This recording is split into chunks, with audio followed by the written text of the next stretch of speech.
This is Spilling Royal Tea with Sean Mandell.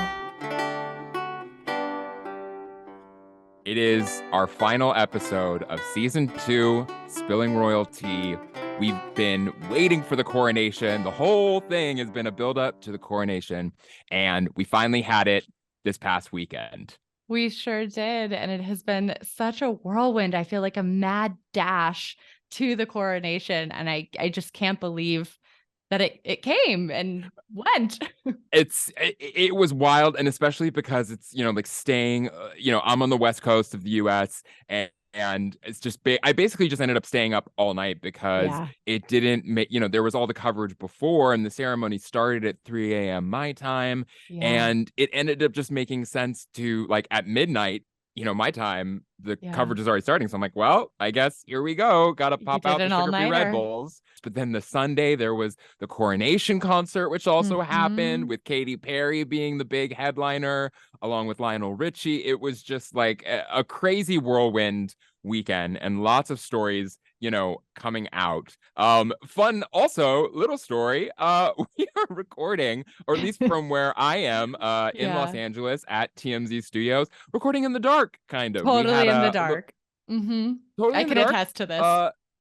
You can, had a little bit of a snafu, but listen, it was a make it work moment. We lost the power in our building, and I always have a backup plan. That's what producing is. Yeah. So I had a backup mic that plugs directly into my laptop. So we're still rolling. Still rolling. We are not going to we're committed to giving you this coronation recap. So without further ado, let's go. This is Spilling Royal Tea, a podcast that follows the piping hot stories of the British royal family, from London to Montecito, all the way to the upcoming coronation of King Charles. I'm Sean Mandell, a producer, pop culture devotee, and part-time royal correspondent. And I'm Maggie Van Dorn, the show's producer, Sean's biggest fan, and his occasional sidekick. In each episode, we will spill the tea. That's American for gossip. On the latest stories about the heir, the spare, and their kin. Tea will be served with some cultural context and history from across the pond that you can't go without. So without further ado, let's spill the royal tea.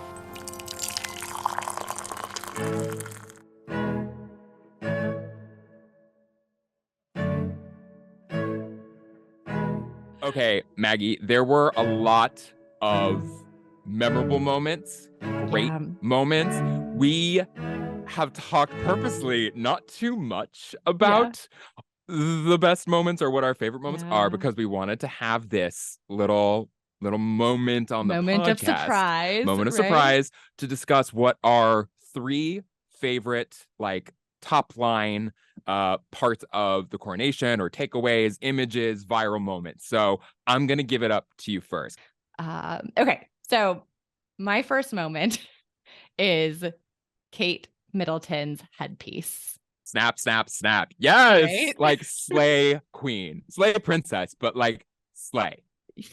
Yeah. I mean, Big it was slay, extraordinary. Mama. And we had, I think, touched upon the fact that she might not be wearing a tiara because this was meant to be a modern, somewhat understated coronation. Yep. And she came with the most royal, regal, non-tiara headpiece that one could have. 100%. And the funny thing about it is too that, like, so just a little bit of background on this. We don't fully know the reason why there was this rule. And there was a rule basically that, like, women were not supposed to wear tiaras, which is kind of surprising because this is a big state occasion. So for something like this, it wouldn't be abnormal for the women to be wearing their tiaras.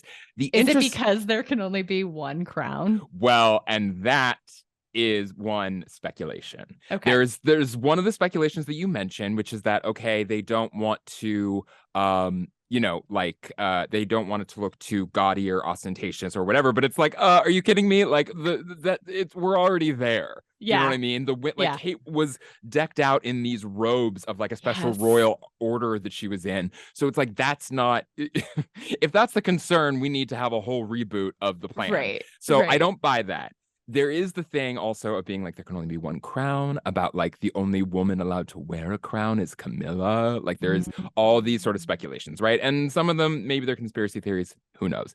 But the interesting thing to me is a crown that or a tiara that Kate would have worn if all the royal women were going to wear tiaras is something that we would have seen before. So it's like a look that wouldn't be too surprising. Whereas this headpiece, which was sort of like a garland, was something that we haven't seen before. And so it actually, she ended up like, if the intention was that she should not be taking the spotlight away from Charles and Camilla, mission failed, because she got even more attention than I think she normally would have, because it was so beautiful. It was like modern but still royal and regal, and it was totally bespoke too, it was right? bespoke, I mean, it was created for her for the coronation. It wasn't a royal rewear. So this headpiece, which they're calling it a headpiece, not a tiara, because I first saw it and I was like, oh, it's a tiara. But then they're very cleverly being like, no, it's not a tiara. And it was like a double tiara. There's actually 2 levels to this headpiece. There's 2 levels to this headpiece. And Princess Charlotte had like a matching one that was just one layer, like so cute. The headpiece was a collaboration between Alexander McQueen, who is one of Kate's favorite designers, designed her wedding dress, and a milliner named Jess Collette. The interesting thing about Jess is that she first got her start as a result of a grant from Prince Charles's charity, the Prince's Trust. So listen, if it was at all a subtle dig at Charles and Camilla, the fact that she went with someone who was like funded by Charles, like in my gossip desiring mind, I hope that it was that, because I'm petty and messy. It probably wasn't. It could also have been a tribute in some way to the Prince's Trust. But she also was wearing Princess Diana's pearl earrings. I just want to say that like she inherited, because they were part of the royal Jews or anything. So there's that. Okay, I spent enough time on your number 1 moment. Give me number 2. Oh, do I have to give number 1 now? I think you should give number 1 now. Well, Kate. It was Kate. I just Kate wrote herself, down the vision. I just wrote Kate Slay. Like that's it was just all about her, like the photos also of her in the carriage with like the rain drops gently on the window of the carriage and her just looking out majestically. Like it just so regal. It's just everything that I want, like from a royal event. It's drama, it's glamour. I don't know if like I'm projecting all of my hopes onto her, which is possible. But I do. And she is such a gorgeous human being, right? Gorgeous. Impossibly. But at the same time, I'm like, this even transcended just normal beauty. Like she seemed to inhabit the role that she was born for. And she is a Capricorn, I just want to say. So, like, it totally makes sense. Like, she's a Capricorn queen. And no, she absolutely is. She is so regal, so poised, so, like, just her presence. Stately. And, I've heard from my sources as well that, like, she runs, I don't want to curse, but, like, she runs ish, like, in her household, and she commands respect from like the royal household and everything, which is like she had to earn that, because when she came into the royal family, she was like mocked by members of staff, like middle class Middleton. Jokes were made. Very meek. Watch that interview. I suggest people watch the interview that she did with Prince William when their engagement was announced back in 2010, 2011. And, you look at her and she kept, throughout the interview, she's looking to William kind of for guidance, and she's stumbling over her words. And it's just wonderful to see anyone, but like a powerful woman who's grown into herself and has that confidence. And again, I know it's maybe silly because it's like a parasocial relationship, but I found it very inspiring. Totally. Okay, so your number 2. So we kind of have the same number 1. We have the same number 1. Okay. Number 2 is a little bit more thematic. It's less about a particular Okay, yeah. person. I have one of those too, so. Okay, so I felt like the coronation was a window into medieval history, and there was even more Plot twist. symbolism and yeah, and there was even more symbolism than I could have imagined. I was looking at orbs and scepters and rings and crowns and the symbolic touching of these items and just the declaration of oaths to rule with justice and mercy. But it kind of felt like a good feudal king kind of vibe. Yeah. Yeah. And I just wasn't completely prepared for the solemnity and the seriousness of that. Interesting. So yeah, I appreciated that. And I think that if you're watching the coronation or tracking the royals, and especially if you don't live in the UK, that one of the reasons you might be interested is because of the history, and you might have like an old world romantic flair. I mean, that to borrow just a religious word, that people are swept up in ritual, and it is what moves not only our minds but our hearts. And that was something that they really leaned into. I love that. I would not have expected that. But you're absolutely right, and I like that how it gives us an additional little flair to this conversation. So that's really insightful. And when I think about it Thanks, too, Sean. I really, I love it. My number 2 is not as erudite. But and it's not surprising if you've been listening to the pod. Prince Louis, period, was my number 2 moment. I love him. He is a meme king. So there were so many great moments. Him, first of all, he looked adorable. I mean, they always do. But like when they walked in, so also, Prince George was not seated with William and Kate because he actually had an official role in the ceremony as a page boy who was like holding with some other page boys holding King Charles's robe. So we didn't see all 5 of them, William, Kate, Louis, and Charlotte and George together. So it was a kind of a moment for like George got to shine on his own. And then there was a moment, for like Louis, there was space for Louis and Charlotte to shine. And there was like from the very beginning when they walked into the chapel and they're holding hands, as there's that great photo of them holding hands, so precious.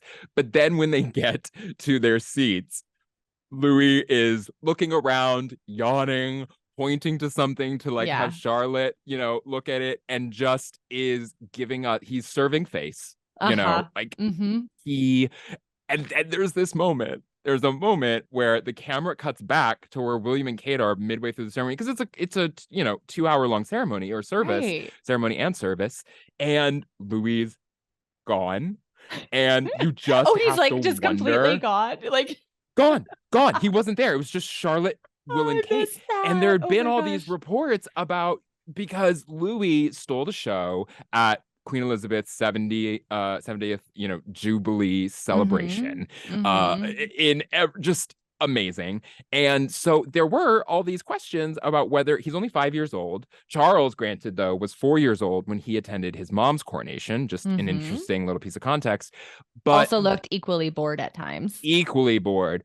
Wasn't giving us as much comedy, but equally bored. So there's this moment where he's gone, and you have to everybody on Twitter, including royal correspondents who are in the building, must have been secretly tweeting, are saying, well, that's it for Louis. Like he's, he has he's to gone. retire from the party early. He has to retire. And then there was a report that came out later that there was like his nanny was waiting in the wings to take him away if something happened. But then he came back. There was, so I don't know, maybe he just needed a bathroom break. He needed a snack.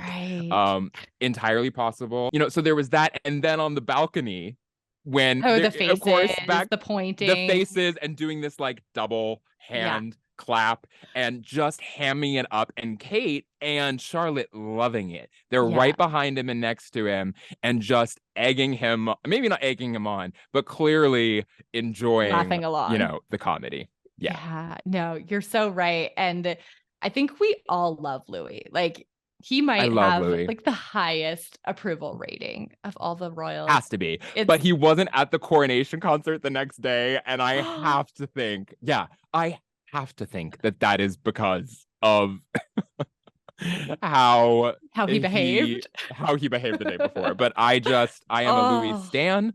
Absolutely. And I will stand by that. Yeah, no, that's great. Okay, you're number 3.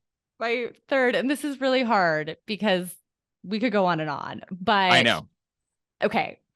So not Queen Camilla herself, but the memes that she generated about being a side chick who gives hope to all other side chicks around the world. Because exactly.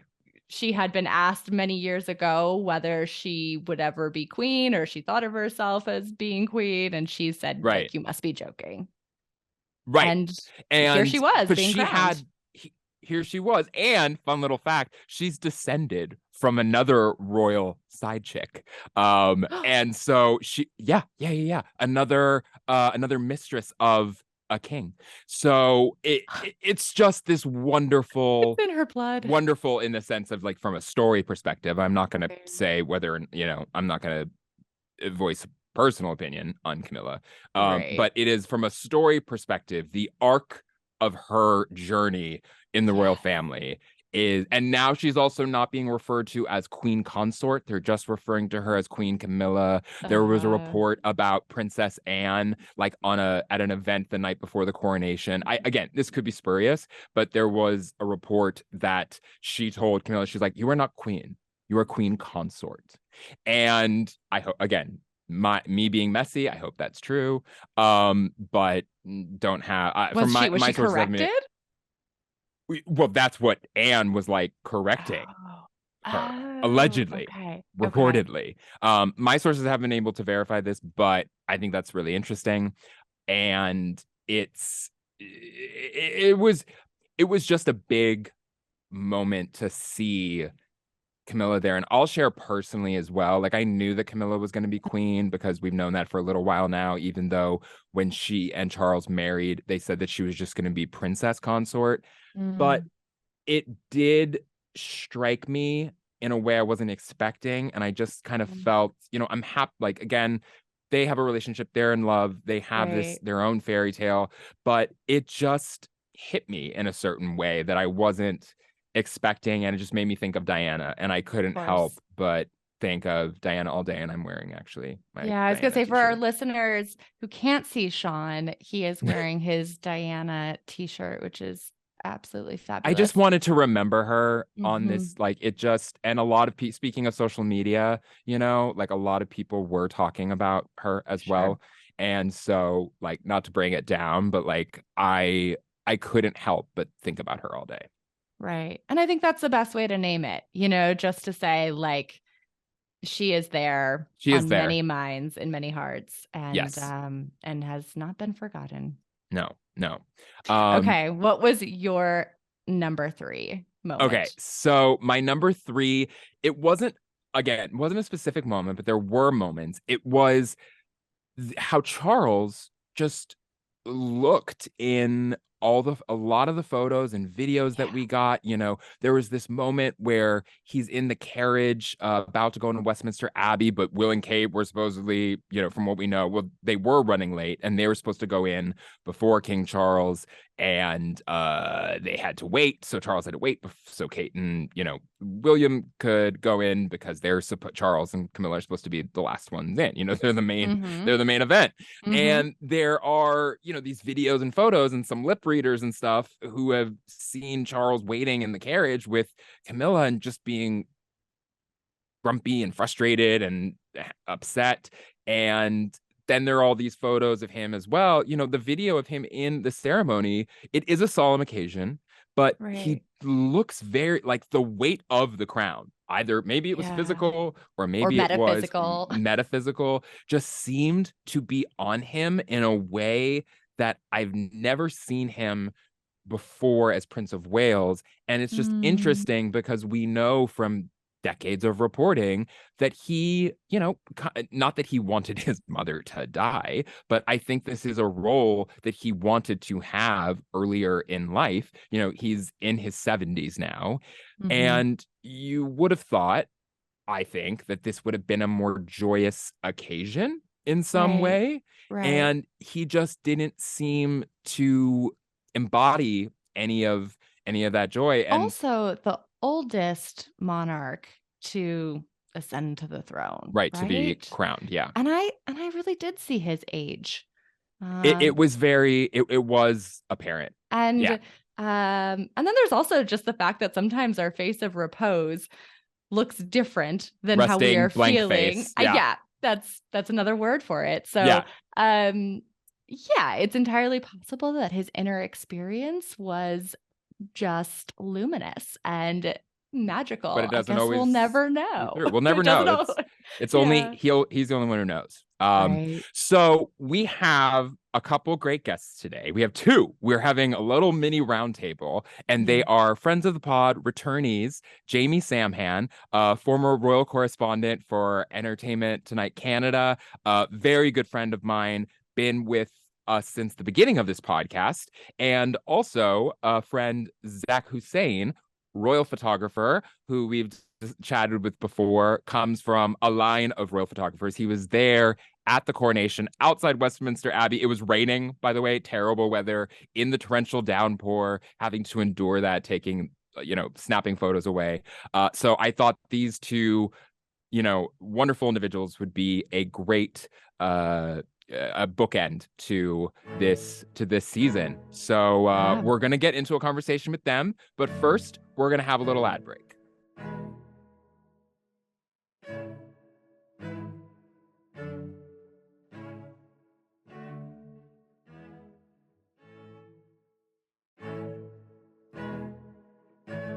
All right. Well, we have some friends of the pod with us. Jamie Samhan and Zak Hussein, both are returning guests. Hello and welcome, and thank you so much for jumping on for our season finale. Hello. Hello. It's really funny because, I love getting to talk with my friends on the pod. But you both are, we have a fun story because Jamie, you and I met through doing this pod first time around, and then you introduced me to Zak when we went out for the royal wedding. So I'm really glad that we all have our separate chat, but I don't think we have group chat. And so this is just my excuse to have a video group chat with us. Yeah, it feels like so long ago. Well, yeah, I mean, can you believe it? It's been I don't even want to say the years, but obviously a lot has happened since then.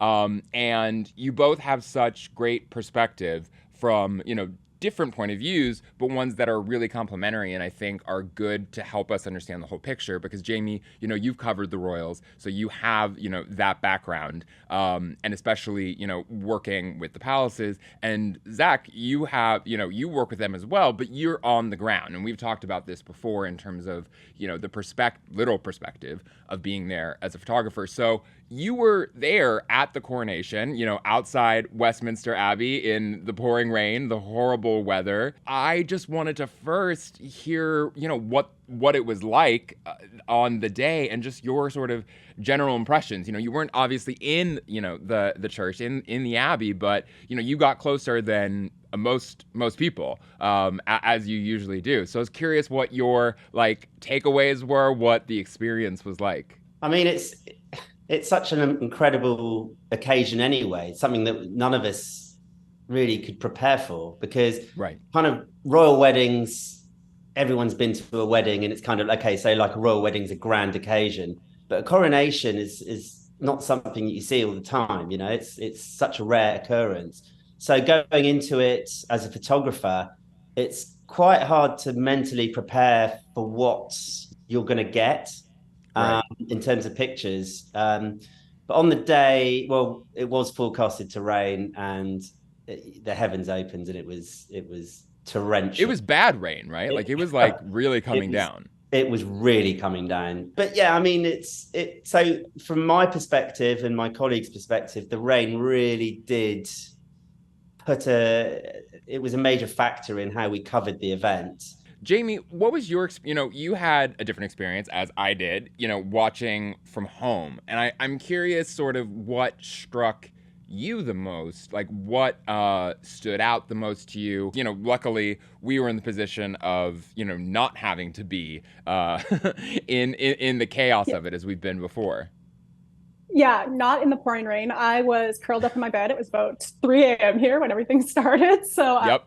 I was curled up in my bed with my laptop, nice and warm and toasty, Zach. But yeah, no, for me, it was a very different experience, obviously. And watching it on TV, I don't think it came across the same as it probably did in person.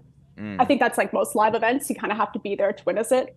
Honestly, I started to fall asleep through part of it, partly because it was the middle of the night, partly because it's also like, a very staid ceremony. Formal. And of course, and yeah. they have to go through all the formalities and everything. But even what stood out to me the most was how stressed out King Charles looked. He looked, and I don't know if that's just the way it came across, but yeah. No, I agree. And just looking at my pictures, that's something that definitely came across. And just watching him in front of me through a lens, just getting out of the carriage. And when he came back into the carriage afterwards, there was that definite sort of vibe I was getting. He just seemed really nervous and really serious and kind of like, I get the Camilla smiled a few times. I mean, she looked stressed out as well. And it's a huge thing, but she had a few smiles. But she did, even if you look at like the official portraits afterwards that they released just recently, he still looked stressed out and not very pleased. One of the things I always love from every royal event, like nowadays, are the memes and sort of, like the running social media commentary.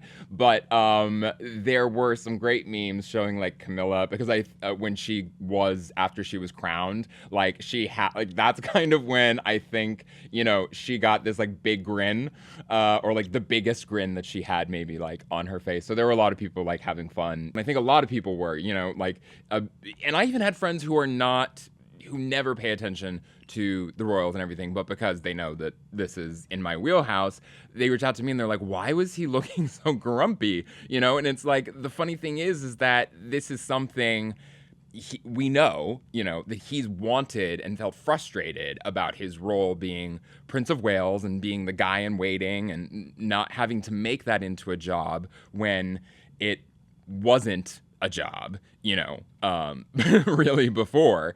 And so now it's kind of this moment that he's been waiting for. So I think people were, taken aback by that, or at least I was. Well, that's the thing. Everything they do is always about the perception and how it's going to come across. Right. And I mean, they always have to be like on per se, and they need to look like they're always enjoying themselves. So it's a little bit surprising that he wasn't able to muster that up for the occasion. Yeah, and Zach, what you talked about in the carriage, which there's been a lot of articles written about the fact that Will and Kate were supposed to arrive before the king and Camilla and enter, the chapel or enter the abbey, but they were running late, which is not something, the royals like to do. And there were some photos and videos being taken of Charles, basically having to wait for them in the carriage, looking visibly frustrated. I was wondering if, did you see that as well, like through your lens? Definitely. When the carriage pulled up with Charles and Camilla in it, we were okay, they're going to come out any second. And it was just sitting there for ages and we couldn't work out why.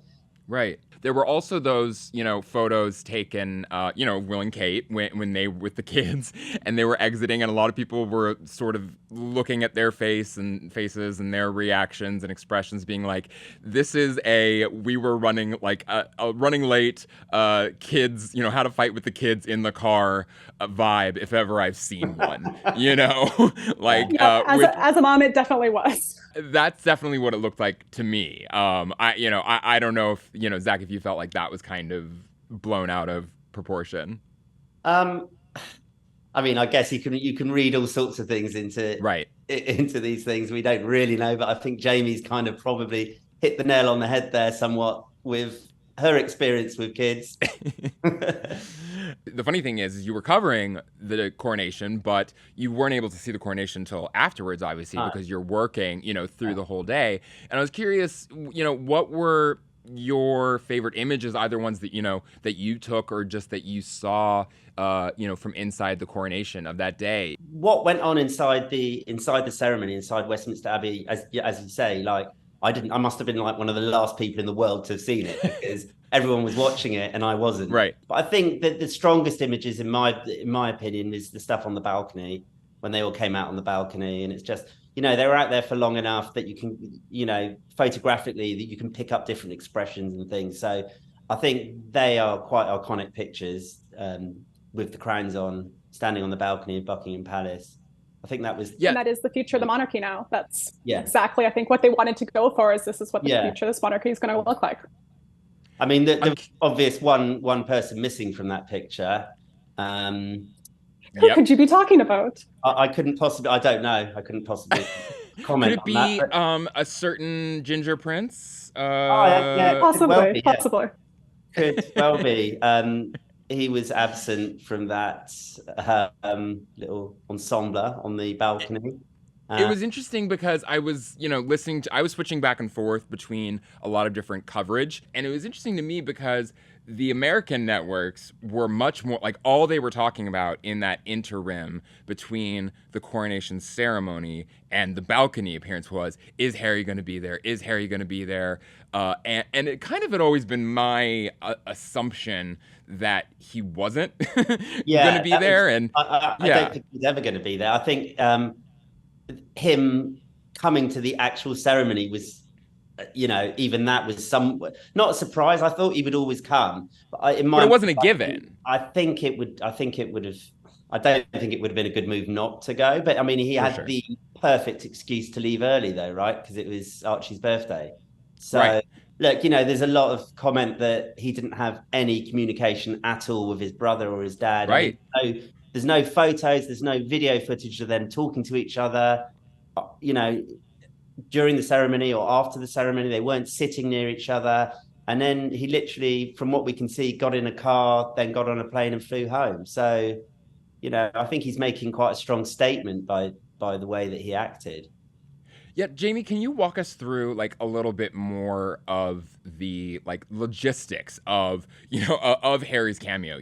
Yeah, absolutely. So he did just fly in for his father's coronation. Like Zach said, it would have been a pretty big thing if he didn't show up at all. It is his father, and he has kept saying he wants to reconcile with them. That can be an entire podcast on itself. But yeah, basically he showed up, and because he's not a senior working royal, he walked in with his cousins. He walked in with Beatrice and Eugenie. He sat with the non-working royals exactly where he should have been seated. And of course, he's not going to sit in the front row with the working royals. He's not one anymore. No, I think he was sitting exactly where he should have been sitting. Of course, he's not going to have a chance to speak to William. They weren't sitting next to each other. It's not like in the middle of the coronation, William's going to turn around and start having a conversation with him. Right. So I think they arrived at different times as well. They arrived at different times. Harry walked in by himself. Meghan, of course, was back in California with the kids. And yeah, I think they orchestrated it perfectly. The fact that they didn't have to run into each other, there was not really a chance for them to run into each other. There was no possibility that people could look at an image or the lip readers, any of that. They avoided all controversy as much as possible. And there were those, those images as well of him, outside the Abbey, getting into a car that, again, funny memes about, Prince Harry taking an Uber back to the airport. But we now know that apparently from what I've heard that he did go immediately after, the coronation. He went to Buckingham Palace for a quick moment, but, didn't see members of his family. I don't, maybe he had some business or something, or I don't know, personal belongings that he wanted to pick up while he was there. And then went straight to the airport, still in, like, he was photographed still in his like full, it's called, a morning suit, which is this very formal, different than just like a normal suit or like a tux, getting on a commercial flight, which was kind of bizarre. It'd be a very long and comfortable ride back. thank you so much for coming on to our last episode of this season. It really means a lot to me, and your insight, as always, is very valuable. So appreciate you both taking the time today. My pleasure. Not a problem. It's always fun to talk. I can't believe that we are here, that we have concluded the season and Charles is coronated. It seems like it's gone by in the blink of an eye. Yeah, absolutely. And it's wild for me to think, Sean, that you and I started this podcast 5 years ago when what a journey. Meghan and Harry were just engaged, right? Like it's to think about all that has happened. Right, exactly. And that is why we came back for season 2, because it was so undeniable that there was a lot of tea to catch up on. Listeners, I want to thank you all for going on this journey with us. Maggie, I want to thank you for being my intrepid co-pilot through so much of this. It has been so fun to revisit all of this and, have this journey again with you. And I'm just really grateful.